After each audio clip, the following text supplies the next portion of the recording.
శ్రీ భ్రమరాంబ మల్లికార్జున స్వామి కొలువైన శ్రీశైలంలో అపచారం జరిగింది.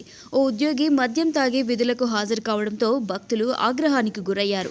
ఆయనను పట్టుకుని చితకబాదారు. గత రాత్రి 9 గంటల సమయంలో క్యూ కంపార్ట్మెంట్ వద్ద ఈ ఘటన చోటు చేసుకుంది. ఉద్యోగికి దేహశుద్ధి చేసిన అనంతరం భక్తులు ఆలయ క్యూ వద్ద బైఠాయించి నిరసన తెలిపారు.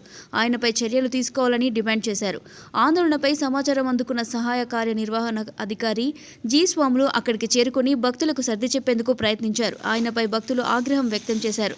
సిబ్బంది మద్యం తాగి విధులకు వస్తుంటే ఏం చేస్తున్నారని ప్రశ్నించారు.